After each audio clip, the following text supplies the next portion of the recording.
حامدًا و مصلیًا خواتین و حضرات، السلام علیکم ورحمۃ اللہ وبرکاتہ۔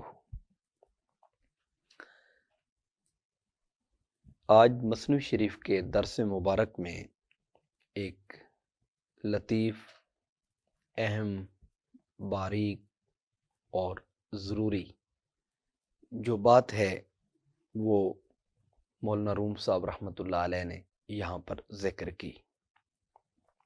در بیانیاں کہ جملہ پیغمبراں برحق بان کہ لا نفرق بین احد من رسلہ، اس آیت مبارکہ کی ترجمانی کرتے ہوئے آپ فرماتے ہیں دا چراغ ار حاضر آری در مکان، ہر یکے باشد بصورت غیر آن۔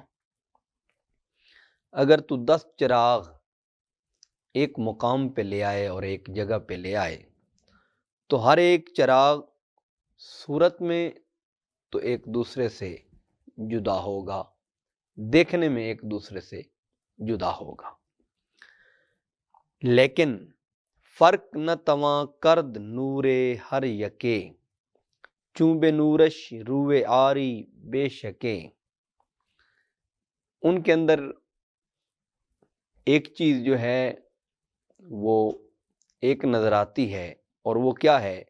ہر ایک کے نور میں فرق نہیں کیا جا سکتا، بے شک جب تو اس کے نور کی طرف رخ کرے گا تو تجھے روشنی، نور ایک ہی نظر آئے گا۔ جس طرح یہاں 3 لائٹیں جل رہی ہیں اور یہ تینوں بنیادی طور پر ایک طرح کی روشنی دے رہی ہے۔ اب دیکھنے میں تو یہ 3 نظر آتی ہیں، لیکن حقیقت میں جو ان کی روشنی ہے وہ ایک ہے۔ اطلب المعنی من الفرقان کل لا نفرق بین احد الرسل، فرماتے ہیں اس کا مطلب قرآن میں تلاش کر اور پھر تیری زبان سے یہ کلمات نکلیں گے کہ ہم رسولوں کے درمیان کسی ایک میں بھی تفریق اور فرق کو پیدا نہیں کرتے۔ گر تو صد سیبو صد آبی بشمری، صد نماید یک شود چون بفشری، فرمایا اگرچہ تو 100 سیب لے آئے اور ان کو شمار کرنا چاہے تو ہر دانے کو الگ الگ شمار کرے گا تو وہ 100 شمار کرنے میں بھی ہوں گے، لیکن اگر تو ان 100 سیبوں کو نچوڑ لے اور نچوڑنے کے بعد ان 100 سیبوں کا رس نکال لے اور ان کا جوس بنا لے تو 100 سیبوں کے جوس کا جو کلر ہوگا وہ ایک ہوگا، اور اس میں سے جو جوس برآمد ہوگا وہ ایک طرح کا دکھائی دے گا۔ اب تھے کتنے ظاہراً؟ 100، لیکن ان سے جو رس نکلا وہ ایک طرح کا ہے۔ درمعانی قسمت و اعداد نیست، درمعانی تجزیہ و افراد نیست، فرمایا معانی کے اندر عدد تقسیم نہیں پائی جاتی، تجزیہ اور اکائیاں بھی معانی میں نہیں ہیں۔ جب آپ حقیقت کی بات کرتے ہیں اور روح کی بات کرتے ہیں، جب آپ اس آغاز کی بات کرتے ہیں تو وہاں پر آپ اعداد کو، تجزیے کو نہیں کہہ سکتے، شمار کو نہیں لا سکتے، کیونکہ آغاز اس کائنات کا ایک ہی ہستی اقدس نے فرمایا ہے اور ایک ہی ذات اقدس نے کیا ہے۔ اتحاد یار با یاراں خوشست، پائے مانا گیر صورت سرکشست، فرمایا یاروں کا، یاروں کے ساتھ اتحاد بہتر ہے، دوستوں کے ساتھ اتحاد بہتر ہے۔ مانا کا اتباع کر ظاہر تو سرکش نظر آتا ہے، یہ ظاہر تو اور طرف لے کے جاتا ہے، تیرے اوپر لازم ہے کہ تو ان کی گہرائی میں جا کے دیکھ اور ان کی تہ میں جا کے دیکھ۔ جب گہرائی میں جائے گا تو تجھے دو نظر نہیں آئیں گے بلکہ تجھے ایک ہی نظر آئے گا۔ اور صوفیاء کرام فرماتے ہیں السلامۃ فی الوحدہ والآفات فی الکثرہ، سلامتی وحدت کے اندر ہے اور آفات و بلیات کثرت کے اندر ہیں۔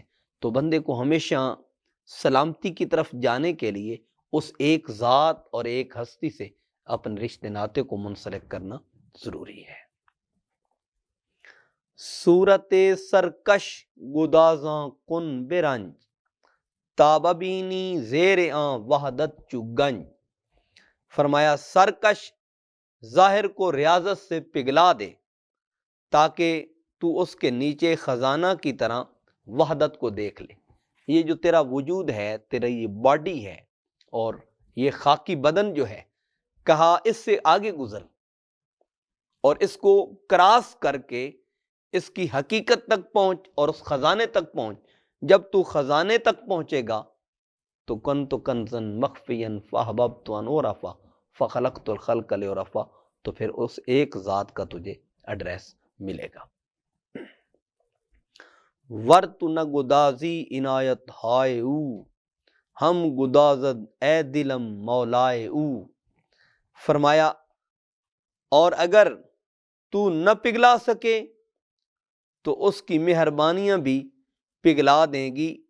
اے مخاطب، میرا دل اس مولا کا غلام ہے جس کی ایک عنایت ہو، جس کا ایک کرم اور اس کی ایک مہربانی وہ اس کو پگھلا دے گی اور تیرے بدن اور تیری باڈی سے گزر کر تیری حقیقت تک تجھے شناسائی نصیب ہو جائے گی۔ اپنے ہی من میں ڈوب کر پا جا سراغ زندگی، تو اگر میرا نہیں بنتا نہ بن، اپنا تو بن۔ او نماید ہم بدل خیش را، او بدوزد خرقہ درویش را۔ وہ اپنے آپ کو دلوں میں ظاہر کرتا ہے اور وہ اپنا اظہار دلوں میں کرتا ہے۔ واسع کرسی السماوات والارض، اگر آپ اس کی تفسیر میں دیکھیں تو یہاں روح المعانی پڑھی ہے۔ علامہ سید محمود آلوسی، جن کو خاتم المفسرین کا لقب دیا گیا ہے، وہ اس آیت مبارکہ کی تفسیر میں فرماتے ہیں واسع کرسی السماوات والارض وہی قلب العارف۔ فرمایا وہ جس کرسی پر اپنی شایان شان جلوہ گر ہے، جو زمین و آسمان سے وسیع ہے، وہ کیا ہے؟ فرمایا وہ عارف کامل، مرد کامل کا دل ہے۔ دل دریا سمندروں ڈونگے کون دلاں دیاں جانے ہو، وچے بیڑے وچے جھیڑے وچے ونج مہانے ہو، 14 طبق دلے دے اندر تمبو وانگن تانے ہو، جو دل دا محرم ہووے حضرت باہو سو ہی رب پہچانے ہو۔ منبسط بودیم یک گوہر ہما، بے سرو بے پا بودیم آنسر ہما۔ فرمایا ہم بسیط اور بالکل ایک جوہر تھے اور ہم بے سر و پا تھے اور وہ ہم سب کا سردار اور مربی تھا۔ یہاں اشارہ اس جانب ہے کہ جب انسان اپنی کھوج میں لگتا ہے،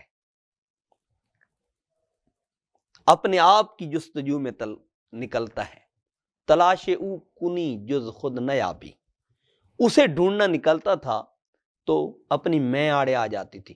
تلاش خود کنی جز او نیابی، جب خود کو تلاش کرنے نکلا تو پھر خدا مل گیا۔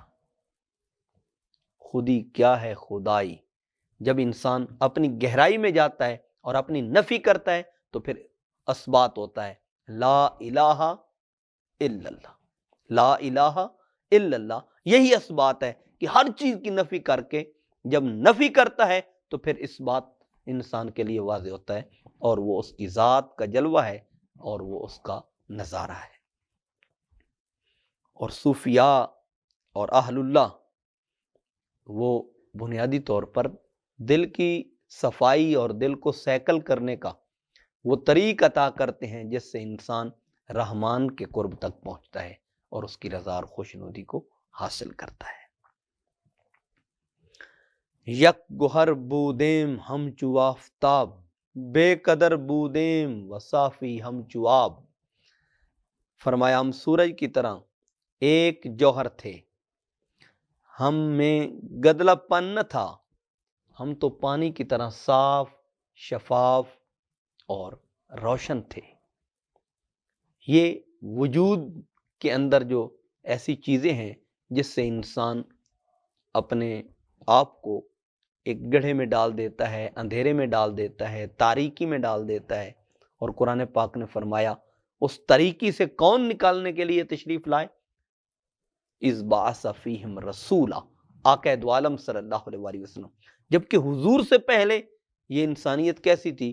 وَإِن كَانُوا مِن قَبْلُ لَفِي ضَلَالٍ مُبِينٍ اذ كُنتُمْ أَعْدَاءً فَأَلَّفَ بَيْنَ قُلُوبِكُمْ فَأَصْبَحْتُمْ بِنِعْمَتِهِ إِخْوَانًا، اور اس سے پہلے اللہ تعالیٰ نے فرمایا ہے وَاذْكُرُوا نِعْمَتَ اللَّهِ عَلَيْكُمْ، ذرا اس نعمت کو یاد تو کرو جس کے فیض سے تاریکی، ظلمت، جہالت کی دلدل سے تمہیں نکالا گیا اور تمہیں صرف نور میں داخل ہی نہیں کیا گیا بلکہ تمہیں مینارہ نور بنا دیا گیا۔ چون بصورت آمدان نور سرا، شد عدد چون سایہ ہائے کنگرا۔ فرمایا جب اس خالص نور نے ایک روپ دھارا اور اظہار کیا تو وہ کنگرا کے سایوں کی طرح متعدد بن گیا۔ جیسے آدمی ایک پالکیاں بناتا ہے اور ایک اس کی کیفیت کو ظاہر کرتا ہے حسن کے لیے یا مکان کی تحسین کے لیے، تو اسی طرح ایک سے دوسری اور دوسری سے تیسری، تیسری سے چوتھی، تو یہاں اللہ رب العزت نے اس کائنات کو تخلیق کیا ہے اور پھر بالآخر کل من علیہا فان ویبقی وجہ ربک ذو الجلال والاکرام، ہر چیز فنا ہو جائے گی، اسی کی ذات کو بقا ہے اور وہی عبد الآباد ہے۔ تو اشارہ اس جانب ہے کہ یہ سب سایہ ہے، یہ سب عکس ہے، یہ سب خیال ہے، وہم ہے، اور حقیقت میں جلوہ نمائی اور جلوہ گری اسی ذات اقدس کی ہے۔ کنگرا ویراں کنید از منجنیک، تارود فرق از میان این فریق۔ فرمایا منجنیک کے ذریعے اس کنگرا کو اڑا دو، وہ جو بنا ہوتا ہے، یا آپ اس کو یوں کہہ لیں کہ جیسے کلا بناتے ہیں اور کلا کے اوپر اس کی سجاوٹ کے لیے وہ ایک پالکیاں سی بناتے ہیں اور اس کے اوپر اس کو سنوارنے کے لیے، سدھارنے کے لیے، حسن کے لیے، زیبائش کے لیے بناتے ہیں۔ تو فرمایا ایسا کر کہ منجنیک کے ذریعے اس کو گرا دے تاکہ اس فریق سے فرق مٹ جائے کہ وہ اور ہے، یہ اور ہے۔ جب تو اللہ کے ذکر سے اور اللہ کے نام کی منجنیک سے اپنے نفس کو مات دے دے گا، شیطان کو بھگا دے گا، دنیا کی نجائز محبت کو فنا کر دے گا، تو پھر یہ میں نہیں رہے گی، انا نہیں رہے گی، وڈیائی نہیں رہے گی۔ تو جب تیری میں کا پردہ اٹھے گا تو پھر اس کا اظہار ہوگا۔ فرمایا اس کو اگر تو چاہتا ہے تو پھر منجنیک کے ذریعے اللہ کے نام اور اللہ کی وحدانیت اور اس کی محبت اور اس کے عشق اور اس کے ذوق سے اس کو جلا دے۔ جب یہ جل جائے گا تو پھر تیری میں کے جانے کے بعد تو ہی تو کا اظہار ہوگا اور وہ اس کی ہستی کا نظارہ اسی کائنات کے اندر تو کر لے گا۔ اس سے واضح ہوتا ہے کہ جب انسان گہرائی میں جاتا ہے اور عمیق نظری سے قرآن و سنت کا مطالعہ کرتا ہے تو بندے کے اوپر یہ بات واضح ہوتی ہے کہ یہ سب نظارے اسی کے ہیں، یہ سب جلوے اسی کے ہیں، یہ سب اظہار اسی کا ہے۔ جب بندہ گہرائی میں جا کے دیکھتا ہے تو پھر اس بات کا بندہ صرف اقرار ہی نہیں کرتا بلکہ اس کی تصدیق بھی کر لیتا ہے۔ وما توفیقی الا باللہ۔